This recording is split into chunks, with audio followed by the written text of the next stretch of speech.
देश में सेना भर्ती के लिए केंद्र सरकार के अग्निपथ योजना का देश भर में विरोध हो रहा है। युवा गुस्से में है, आक्रोश में है और राष्ट्रीय संपत्ति को नुकसान पहुंचा रहे हैं। राजस्थान समेत 13 राज्यों में उपद्रवियों ने 40 से ज़्यादा शहरों में आगजनी, पथराव की। दर्जनों ट्रेनों को आग के हवाले कर दिया।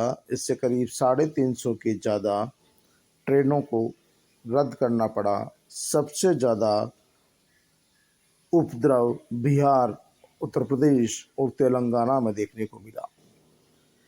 बिहार में सबसे ज़्यादा ट्रेनों को आग के हवाले कर दिया गया।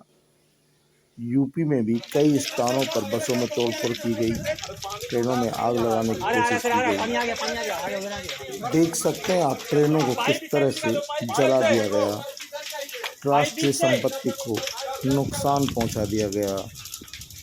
आपकी और हमारी राष्ट्रीय संपत्ति धू धू कर जल उठी।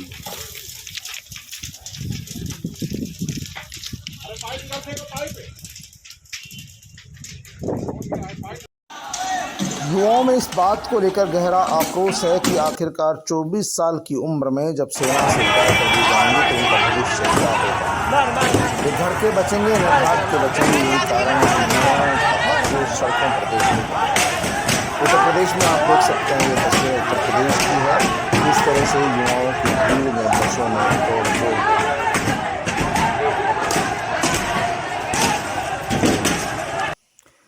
सबसे खास बात है कि युवाओं की भीड़ अनियंत्रित है और इसका कोई नेतृत्व नहीं है। यही कारण है कि युवा सरकार से सीधी लड़ाई लड़ रहे हैं।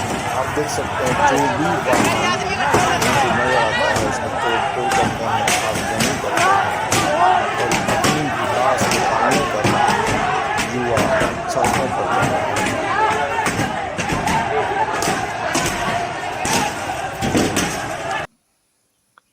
ट्रेनों को आग के हवाले कर दिया गया। दर्जनों ट्रेनें आग के हवाले कर दी गई। सैकड़ों बसों में तोड़फोड़ कर दी गई। जगह जगह आगजनी की घटनाएं हुई। अब तक 2 युवाओं की इस आंदोलन में जान चली गई। दर्जनों लोग घायल हो गए। सैकड़ों युवाओं को पुलिस ने हिरासत में ले लिया, यानी कि उनका अब भविष्य दांव पर लग गया। बिहार में सबसे ज़्यादा ट्रेनों को आग के हवाले कर दिया गया। पुलिस बेबस नजर आई। 40 शहरों में आगजनी और पथराव की घटनाएं हुई। 350 के करीब ट्रेनें प्रभावित हुई है। सबसे ज़्यादा बिहार में नुकसान हुआ है। भारत सरकार लगातार इस बात की अपील कर रही है कि शांति बनाए रखें। आप देख सकते हैं इस भीड़ का कोई नहीं है और ये भीड़ अनियंत्रित है।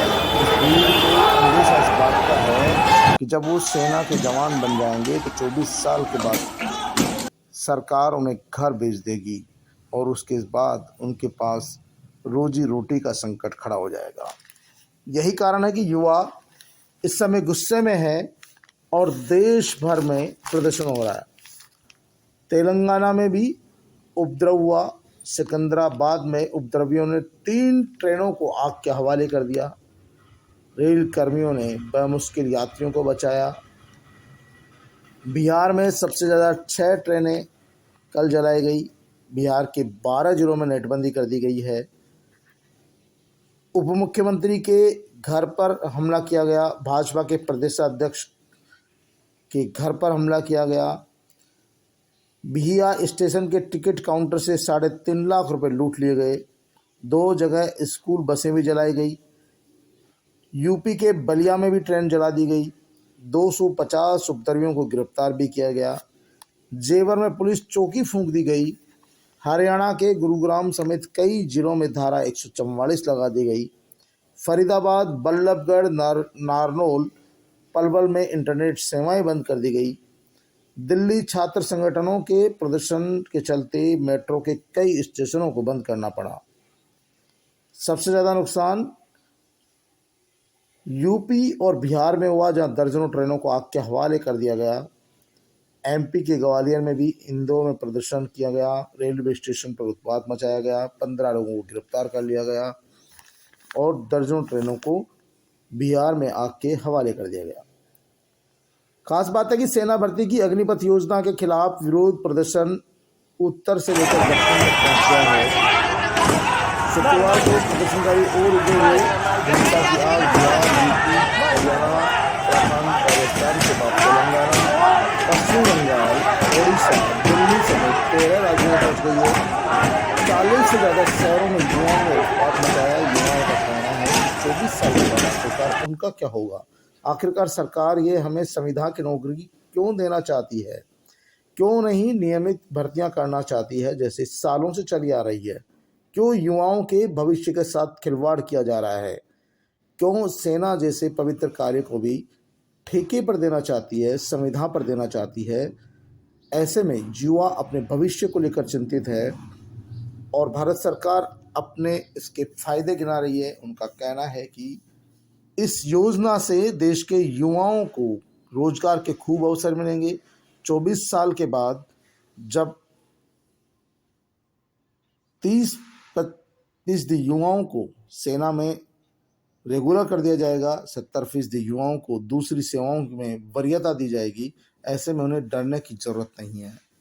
लेकिन युवाओं का कहना है कि जब 24 साल की उम्र में वो सेना की नौकरी करके बाहर निकलेंगे, तब न तो वो आगे पढ़ सकेंगे, न ही कोई तकनीकी काम सीख सकेंगे और न ही वह किसी और नौकरी के लायक बचेंगे। ऐसी स्थिति में सरकार उनके साथ छलावा कर रही है। क्या कोई युवा 12 साल में पूरी जिंदगी बिता सकता है? सरकार बार बार कह रही है कि हम 18 साल से 21 साल तक, 24 साल तक की नौकरी देंगे और इस दौरान जब अग्निवीर रिटायर होकर अपने घर जाएगा तो उसे 12 लाख रुपए मिलेंगे।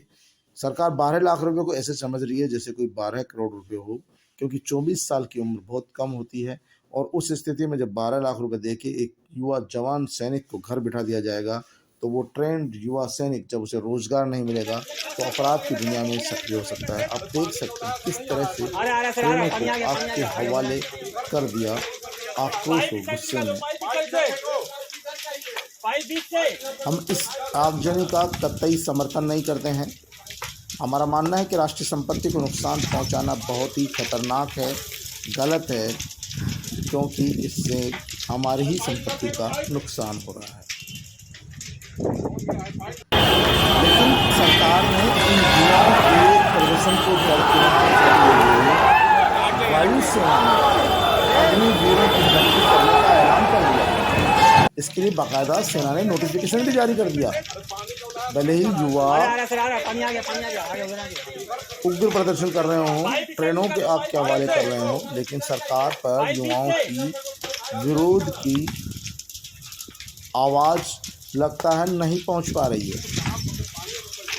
आप देख सकते हैं किस तरह से ट्रेनों को जलाया जा रहा है, राष्ट्रीय संपत्ति का नुकसान किया जा रहा है, लेकिन सरकार इस विरोध को दरकिनार करते हुए वायुसेना में अग्निवीरों की भर्ती निकाल दी है, जिससे युवाओं का गुस्सा और भड़क गया है। सरकार के दर्जनों मंत्री, भाजपा के पदाधिकारी, प्रवक्ता लगातार मीडिया के माध्यम से लोगों से अपील कर रहे हैं कि अग्निपथ के माध्यम से अग्निवीरों की भर्ती होगी, उन्हें भविष्य में रोजगार मिलेगा, उन्हें काम मिलेगा, उनका भविष्य सुरक्षित है। लेकिन युवा उस सुरक्षित भविष्य को मानने को तैयार नहीं है। उन्हें लगता है सरकार उनकी योग्यता के साथ छलावा कर रही है, उन्हें अंधेरे में रख रही है, क्योंकि 18 साल की उम्र में जो 12वीं या 10वीं पास करके सेना में भर्ती होंगे और 24 साल की उम्र में जब रिटायर होंगे तो उनके पास न पेंशन होगी न कुछ होगा, सिर्फ 12 लाख रुपए होंगे, जिस 12 लाख रुपए से उनका जीवन नहीं गुजर सकता है। हालांकि सरकारों का दावा है कि उन्हें अन्य सरकारी सेवाओं में वरीयता मिलेगी, लेकिन ये वरीयता कितनी मिलती है सबको पता है। राज्य सरकारों ने अलग अलग वर्गों को अलग अलग आरक्षण दे रखा है, SC, ST, OBC, MBC, SBC, इसके अलावा अल्पसंख्यकों को आरक्षण, इसके अलावा विकलांग दिव्यांगों का आरक्षण, इसके अलावा कई अलग अलग जो है वैरायटी का आरक्षण दिया हुआ है। ऐसी स्थिति में सेवानिवृत्त, क्योंकि ये सेवानिवृत्त ही कहलाएंगे अग्निवीर, उनको कितनी वरीयता मिलेगी यही कारण है कि युवाओं का गुस्सा फूट रहा है और उनका आक्रोश जो है कहीं न कहीं आगजनी में तब्दील हो रहा है, कहीं तोड़फोड़ में तब्दील हो रहा है। लेकिन इससे देश की, राष्ट्र की सरकारी संपत्तियों का नुकसान है। रक्षा मंत्री राजनाथ सिंह का कहना है कि युवाओं को हिंसा छोड़कर भर्ती की तैयारी करनी चाहिए। इस साल 46,000 अग्निवीरों के पहले बैच की ट्रेनिंग अलग अलग रेजिमेंटों में शुरू हो जाएगी। वायुसेना ने कहा कि 24 जून को भर्ती प्रक्रिया शुरू होगी। अग्निवीर जब 4 साल बाद रिटायर होंगे वे पूर्व सैनिक नहीं कहलाएंगे, उन्हें पूर्व अग्निवीर कहा जाएगा। वे युवा भी प्रदर्शनों में शामिल हो रहे हैं जिन्होंने 2 साल पहले सेना में भर्ती के लिए फिजिकल और मेडिकल टेस्ट पास कर रखे हैं। लिखित परीक्षा 2 साल में बंद होने की वजह से भर्ती नहीं हो पाई है। ऐसे में देश में कुल 1,29,000 उम्मीदवार ऐसे हैं जो सेना की तैयारी कर रहे थे, वे भी अब अग्निपथ के तहत भर्ती प्रक्रिया में शामिल हो सकते हैं। हालांकि सरकार के कारिंदों ने ये कह दिया कि वो पूर्व सैनिक नहीं कहलाएंगे, पूर्व अग्निवीर कहलाएंगे। फर्क क्या पड़ता है? पूर्व सैनिक कह दो, पूर्व अग्निवीर कह दो, कहलाएंगे तो वे पूर्व ही। 24 साल की उम्र में जब लोग भर्ती होने की, नौकरी की तैयारियों में जुटते हैं, तब आप उन्हें पूर्व घोषित कर दोगे, तब उनका भविष्य क्या होगा? क्या 24 साल की उम्र में जब एक युवा सेना की नौकरी करने के बाद फिर से किसी एग्जाम की तैयारी कर सकता है? क्या जिसने 12वीं की पढ़ाई की और उसके बाद सेना में भर्ती हो गया, 4 साल उसने ट्रेनिंग की, इस ट्रेनिंग पर ही सेना लाखों रुपया खर्च कर देती है। ट्रेनिंग लेने के बाद जब वो 2-4 साल सेवा करता है तो उसे रिटायर कर दिया जाता है। उसके बाद क्या युवक की मनोदशा इस लायक होगी कि वो किसी अन्य प्रतियोगी परीक्षा की तैयारी कर सके? क्या वह युवा जो दूसरे युवा उनकी तुलना में लगातार तैयारी कर रहे थे, किसी न किसी तरह का टेक्निकल कोर्स कर रहे थे, कोई डिग्री हासिल कर रहे थे, डिप्लोमा हासिल कर रहे थे, क्या वो जो पूर्व अग्निवीर है, क्या उनकी तुलना में कंपटीशन फाइट कर पाएगा? यही डर है, सबसे बड़ा यही डर है और इसीलिए युवा आक्रोशित है। सरकार से इस विषय पर पुनर्विचार की मांग कर रहे हैं और सरकार से चाहते हैं कि देश के प्रधानमंत्री इस विषय में हठधर्मिता नहीं अपनाए और सेना में जिस तरह से सालों पूर्व भर्तियां हो रही थी उसी तरह भर्ती करें। इन्हें ठेके पर, संविदा पर 4 साल के लिए, अल्पकाल के लिए सैनिक नहीं बनाएं। इससे सेना के प्रति जो सम्मान है लोगों में, वह सम्मान भी कम होगा और युवाओं में सेना में जाने की जो प्रतिस्पर्धा रहती है वह भी कम होगी, क्योंकि उन्हें पता है हमारे में से केवल 25% को ही स्थायी सैन्य में काम करने का अवसर मिलेगा, बाकी लोगों को घरों को भेज दिया जाएगा। ऐसे में अग्निवीर बनने से कोई फ़ायदा नहीं। लेकिन सरकार न जाने क्यों हठधर्मिता पर टिकी हुई है और इस हठधर्मिता की आग पूरे देश में फैल चुकी है। पूरे देश में युवा आक्रोशित है, गुस्से में है। राजस्थान में भी लगातार भरतपुर, शेखावाटी के चूरू, झुंझुनू, सीकर समेत कई जिलों में युवा आक्रोशित है। राजस्थान में सबसे ज़्यादा सैनिक होते हैं, सबसे ज़्यादा सैनिक यहाँ से बनने के लिए जाते हैं और ऐसी स्थिति में सरकार की एक घोषणा ने युवाओं को आक्रोशित कर दिया, आंदोलनरत कर दिया और लोग अब आंदोलन की राह पर है। जगह जगह तोड़फोड़, आगजनी हो रही है। हमारा प्रयास है कि लोग शांति बनाए रखें, अपनी बात शांति से रखें और सरकार इस विषय पर पुनर्विचार करे।